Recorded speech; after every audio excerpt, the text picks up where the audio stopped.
आगरा का पेठा, मथुरा के पेड़े, दार्जिलिंग की चाय, चंदेरी की साड़ियाँ, बनारसी साड़ियाँ के नाम पर अगर आपको कोई दूसरा माल दे दे, तो आपको बहुत बुरा लगेगा। ठीक वैसे ही जैसे छोटी गंगा कहकर नाले में कुदा देना।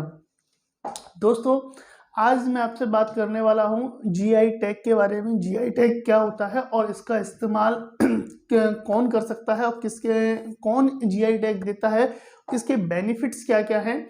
तो चलिए आज जानते हैं जीआई टैग के बारे में। नमस्कार दोस्तों, मैं CS जाट, आपका दोस्त होस्ट यूट्यूब एजुकेटर, आपका स्वागत करता हूँ आपके अपने यूट्यूब चैनल द टू डायर में। दोस्तों, सबसे पहले ये जानना जरूरी है जीआई टैग होता क्या है। जीआई यानी कि ज्योग्राफिकल इंडिकेशन, हिंदी में कहें इसे तो भौगोलिक संकेत या संकेतक, यानी कि एक संकेत जो हमें किसी खास प्रोडक्ट के बारे में, किसी भौगोलिक क्षेत्र के बारे में बताता है, उसे हम जीआई यानी कि ज्योग्राफिकल इंडिकेशन यानी भौगोलिक संकेतक कहते हैं। दोस्तों, होता क्या है, जैसे कि हमें मलिहाबादी आम खाना है, पश्चिम बंगाल का रसगुल्ला खाना है, अलीगढ़ का ताला चाहिए, या आगरा का पेठा, या मथुरा के पेड़े, या मुरैना की गजक। दोस्तों, इन सब के लिए हमें क्या होता है कि कोई खास चीज किसी क्षेत्र विशेष में या कस्बा विशेष में, राज्य विशेष में बहुत प्रसिद्ध हो जाती है और वहाँ के नाम से बहुत ज़्यादा बिकती है। जैसे हमारा कभी मन होता है, अब मैं आपको एक छोटी सी कहानी बताता हूँ। जैसे कि जब मैं दिल्ली तैयारी के दौरान में था, तो मेरे जो साथी थे वो अक्सर कहते थे कि अगर आओ तो तुम मुरैना की गजक लेते आना। वो लोग ऐसा क्यों कहते थे? क्योंकि मुरैना की गजक का एक खास स्वाद है, उसको बनाने का एक खास तरीका है, जिसकी वजह से वहाँ की गजक बहुत फेमस हुई। अब होता क्या है, कुछ लोग गलत नाम का प्रयोग करके उस चीज़ को बेचना शुरू कर देते हैं। ठीक इसी का है दूसरा उदाहरण है आपकी बनारसी साड़ी। बनारस की साड़ी केवल भारत ही नहीं बल्कि पूरे विश्व में प्रसिद्ध है। अब बनारस की साड़ी के नाम पर कोई दूसरे को कुछ और बेच देता है, तो इससे नुकसान किसको होता है? पहला नुकसान उस कस्टमर को होता है जिसने वो खरीदी है। दूसरा नुकसान होता है वहाँ के बुनकरों को या उस खास चीज़ को पैदा करने वालों को, साथ साथ उस देश की, उस जगह की और उस वस्तु की जो साख क्रेडिटेबिलिटी है वो भी खत्म हो जाती है। इसलिए जीआई टैग प्रदान किए जाते हैं। जीआई टैग मिलता किसको है? जीआई टैग बेसिकली 4 सेक्टर हैं, उनको दिया जाता है। एक पहला है एग्रीकल्चर गुड्स हो, हैंडीक्राफ्ट्स हो, मैन्युफैक्चरिंग प्रोडक्ट्स हो या खाद्य सामग्री हो। इन 4 क्षेत्रों को बेसिकली दिया जाता है। अब खाद्य सामग्री में आपके पेड़ा, पेठा, बीकानेरी भुजिया, रसगुल्ला या मध्य प्रदेश का कड़कनाथ मुर्गा, ये इनको खाद्य सामग्रियों में रखा गया है और इनको खाद्य सामग्री के तहत जीआई टैग प्रदान किया गया है। अब जीआई टैग मिलता कैसे है? जीआई टैग पाने के लिए आपको एक एप्लीकेशन फॉर्म भरना होगा और उसे जमा करना होगा। अब बात आती है कि इसके लिए जीआई टैग के लिए फॉर्म भरते वक्त किन चीज़ों का ध्यान रखना है। देखो, कोई चीज़ जब कहीं प्रसिद्ध होती है तो वो एक दिन में नहीं हो जाती, उसके पीछे कई वर्ष हो सकते हैं, कई सदियां हो सकती हैं, या कई हजार लोगों की मेहनत और पीढ़ियों का अथक परिश्रम उसमें शामिल होता है, जिससे वो चीज़ वहाँ फेमस हो जाती है। इसको अप्लाई करने के लिए कोई व्यक्ति कर सकता है, व्यक्तियों का समूह कर सकता है, या कोई संस्था या राज्य सरकार के अधीन कोई विभाग भी जीआई टैग के लिए अप्लाई कर सकता है। दोस्तों, इसके लिए जो एप्लीकेशन जो फॉर्म दिया जाता है वो है controller general of patent design and trademark के ऑफिस में। इसकी आपको अपने आप को रजिस्टर कराना होता है। इसका मुख्यालय चेन्नई में है। इसके अलावा इसके हर राज्य में क्षेत्रीय मुख्यालय बनाए गए हैं, जहां पर आप जीआई टैग के लिए अप्लाई किया जाता है।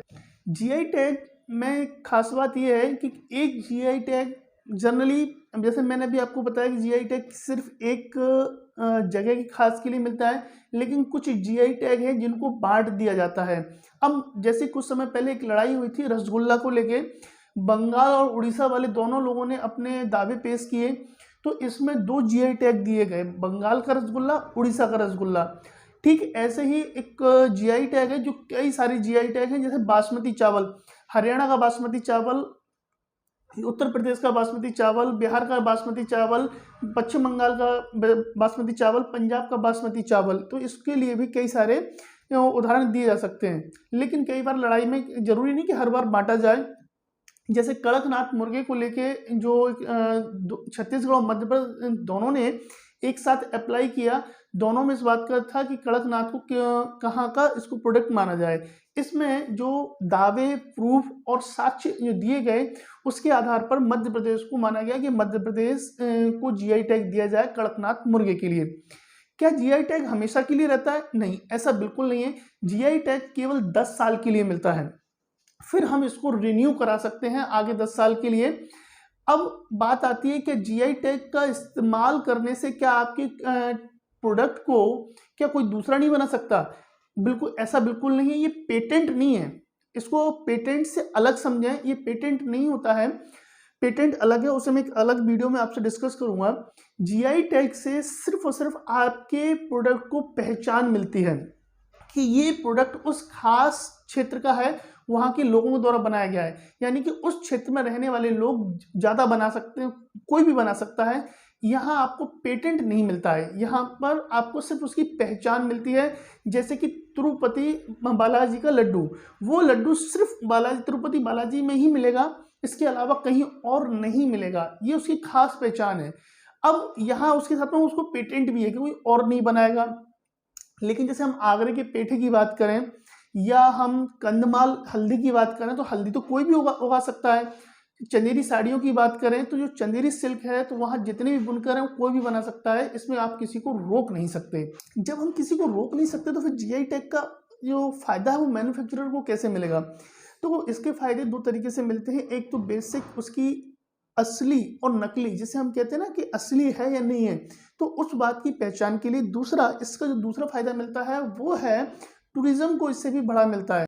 अगर कोई गलत तरीके से इसका प्रयोग करता है तो उसके खिलाफ कार्रवाई की जाएगी। मान लो कि भाई जो गजक है वो मुरैना की फेमस है और वो मुरैना गजक के नाम से बेची जाती है। अगर कोई व्यक्ति राजस्थान के जयपुर में गजक बना के और उस पर स्टिकर लगा के बेचना शुरू कर देगा मुरैना की गजक, तो उसके खिलाफ कार्रवाई हो जाएगी, क्योंकि वो गलत तरीके से उसका इस्तेमाल कर रहा है। तो ये था भारत के लेवल पर जीआई टैग प्राप्त करना। इसके साथ साथ इंटरनेशनल लेवल पर भी जीआई टैग दिया जाता है। वहाँ जीआई टैग लेने से पहले एक नियम है कि उस चीज़ को, उस देश की जो संस्था है जीआई टैग देने वाली, वहाँ से जीआई टैग मिलना पहले बहुत ज़रूरी है। ऐसा क्यों है? उसका एक रीज़न है कि भाई कम से कम पहले मान्यता उसे वहाँ तो मिल जाए। अब कहीं ना कहीं जीआई टैग को एक ट्रेडमार्क के रूप में देखा जाता है कि भाई वो फला जगह का की प्रोडक्ट है। जैसे कि मैंने बताया कि मलिहाबादी आम, यानी कि वहाँ का आम बहुत मीठा होता है, वो मलिहाबाद का, इसलिए। इसी तरीके से कोई भी चीज़ हो, जैसे कि हम कहें कि जयपुर की ब्लू पॉटरी, ये भी बहुत फेमस है कि भाई जो ब्लू पॉटरी बनती है वो जयपुर में बहुत फेमस है। बिहार की स्ट्रॉबेरी, लीची बहुत फेमस है। अब ये वहाँ से आएगी तो डेफिनेटली वहाँ का स्वाद अलग होगा। तो इसके लिए अब होता क्या है कि आगे ये नेशनल लेवल पे था, इंटरनेशनल पे जाने के लिए WTO ने एक कानून बनाया जिसे ट्रिप्स कहा जाता है, trade related aspect of intellectual property rights. इस कानून के तहत किसी भी चीज़ को इंटरनेशनल लेवल पर जीआई टैग दिया जाता है। इसके बेनिफिट क्या है कि वो इंटरनेशनल मार्केट में उसकी डिमांड बढ़ती है। जब वो चीज़ कोई फेमस हो जाती है तो उसकी डिमांड बढ़ेगी। ठीक, अभी फिलहाल में एक विवाद उत्पन्न हो गया बासमती चावल को लेके।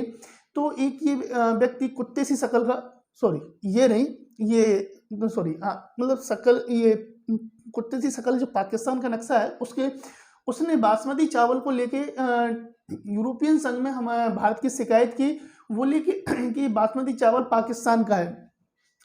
लेकिन ऐसा नहीं है, इसमें वो साक्ष्य देने में विफल हुआ और यूरोपीय संघ ने माना कि बासमती चावल इंडिया में उगाया जाता है और बासमती चावल का पूरे विश्व में दबदबा केवल और केवल भारत का है। सबसे ज़्यादा बासमती चावल का जो निर्यात है वर्ल्ड में वो भारत से ही किया जाता है। तो दोस्तों ये थी जानकारी जीआई टैग के बारे में। तो ऐसी और भी बहुत सी चीज़ें होंगी जिन्हें जीआई टैग मिलना चाहिए। आपको लगता है कि आपके आसपास के क्षेत्र में कोई इंपॉर्टेंट चीज़ है जो केवल वहीं पाई जाती है, बहुत फेमस है, जैसे कि देखो कुछ और चीज़ें बताता हूँ, जैसे कि नागपुर का संतरा है, कश्मीर का पश्मीना है, ये इनको जीआई टैग मिल चुका है। अगर आपको लगता है कि हाँ केवल आप ही के क्षेत्र में कोई खास चीज़ उगाई जाती है या बनाई जाती है, मैन्युफैक्चर की जाती है, तो आप उसके बारे में मुझे कमेंट करके ज़रूर बताएं। साथ साथ ये भी बताएं वीडियो कैसी लगी और क्या आपके उस क्षेत्र की वस्तु को कोई भी जो चीज़ है उसको जीआई टैग मिलना चाहिए या नहीं, कमेंट बॉक्स में ज़रूर बताएं। थैंक यू सो मच, मिलता हूँ आपसे फिर एक और वीडियो में।